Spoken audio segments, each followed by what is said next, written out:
a mais um vídeo aqui do canal Historiando. E hoje a gente vai falar de um tema extremamente importante.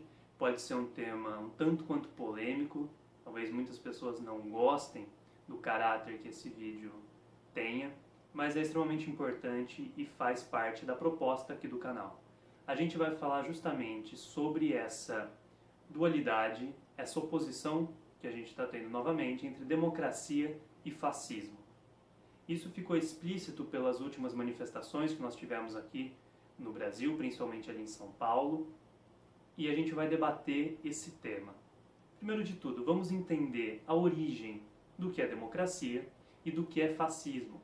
Como vocês sabem, a intenção desses vídeos aqui, que é facilitar a política, então a gente não vai se aprofundar nos termos, a gente não vai se aprofundar nos conceitos, mas a gente vai trabalhar os aspectos principais para que quem não está acostumado com a vida política, com o estudo da história, das ciências sociais, possa ter uma compreensão sobre o tema. Vamos lá. Democracia, de onde isso surge? A gente não vai retomar a democracia ateniense. É óbvio que lá é a primeira inspiração para o que a gente entende hoje como democracia, mas a gente vai falar da última revolução que estabeleceu os padrões mais próximos do que é a nossa democracia hoje. E eu estou falando das revoluções liberais burguesas. Vamos retomar. As duas principais revoluções liberais burguesas foi a Revolução Francesa e a Revolução Inglesa. Por que a gente entende como uma revolução burguesa? Justamente porque a classe que predominou depois dessa revolução foi a classe burguesa. Então assim ela ficou interpretada pela história, tudo bem? A classe dominante após a Revolução foi a classe burguesa. Isso aconteceu durante o século XVIII. Desde então, ali se estabeleceram alguns padrões do que seria a república, do que seria a democracia.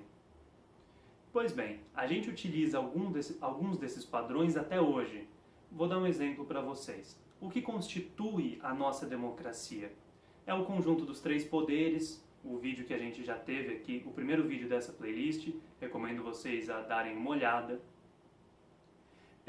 Dentro desses três poderes, as instituições que fazem o funcionamento de cada um, o direito ao voto, o voto universal, mulheres, analfabetos.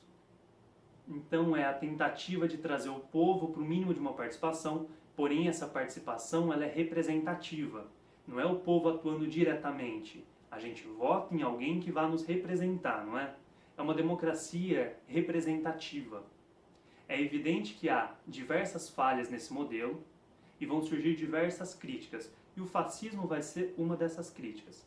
A grande questão é, essa democracia nos garantiu o Estado de Direito.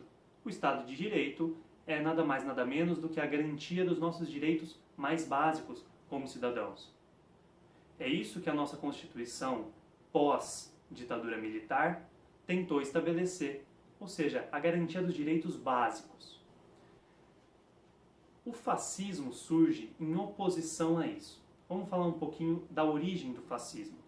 Ele vem ali da virada da década de 10 para a década de 20, 1920 a gente está falando, na Itália.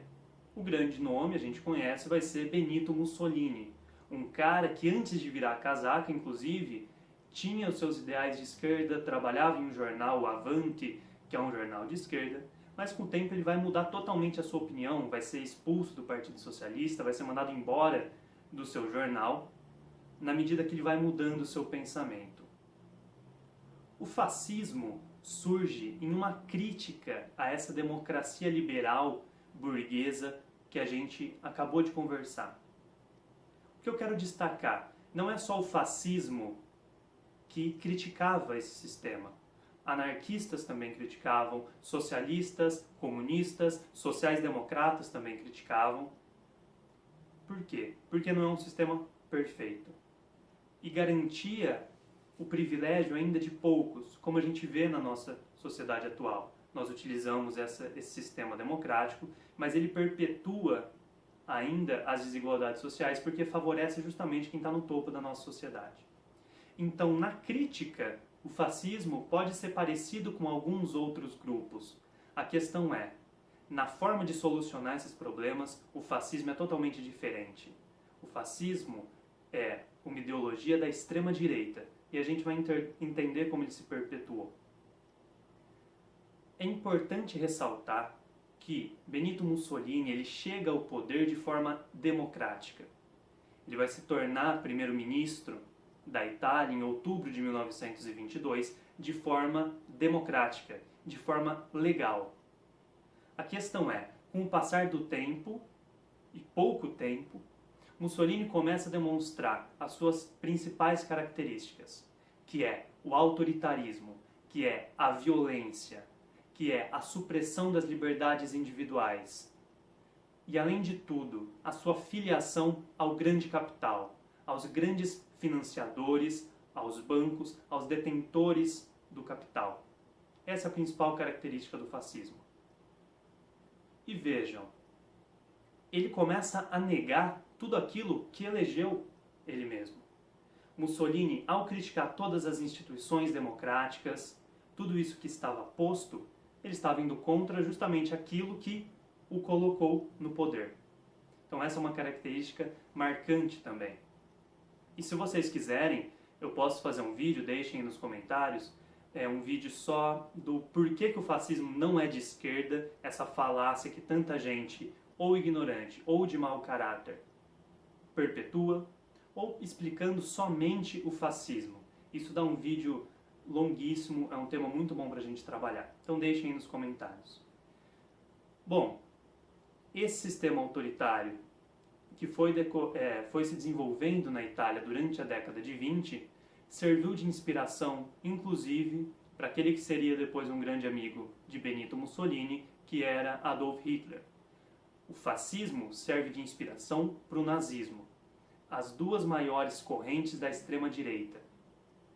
A gente conhece essa história, não é a ideia aqui do vídeo falar sobre o nazismo. Mas vejam, depois eles vão lutar lado a lado durante a Segunda Guerra Mundial. É evidente que o fascismo não tinha o caráter antissemita que depois o Hitler colocou na ideologia alemã. Mas há proximidades em quase todos os aspectos. Tudo bem? Espero que com essa breve retomada da origem da democracia e do fascismo a gente possa ter algum embasamento um pouquinho melhor para discutir o que está acontecendo hoje no Brasil. A gente tem visto as manifestações entre aqueles que se dizem antifascistas, ou seja, eles estão em prol da democracia, como as suas faixas e bandeiras diziam, e aqueles que estão defendendo o atual governo, o presidente, e em muitas dessas manifestações a favor do presidente, faixas antidemocráticas, como o fechamento do STF, acho que essa é a faixa mais evidente, ou melhor, intervenção militar já. É isso que essas pessoas estão pedindo. Evidente que não em sua totalidade, mas tem se tornado repetitivo.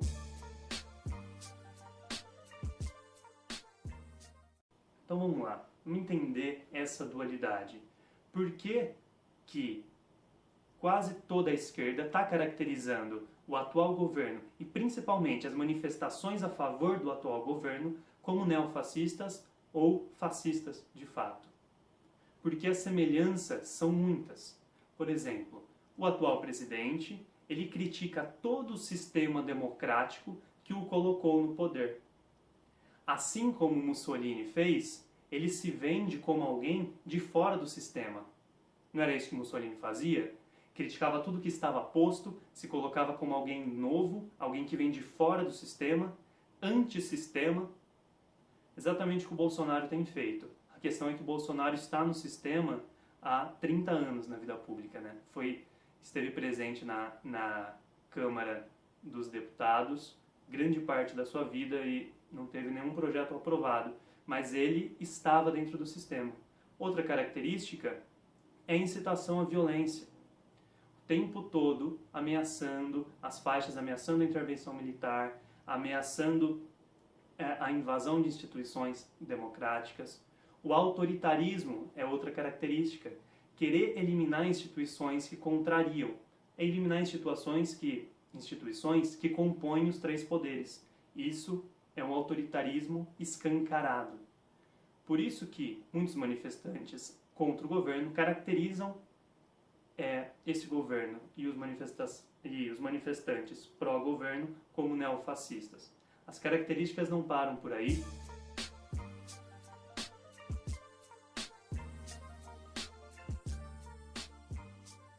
Mas eu não vou me prolongar.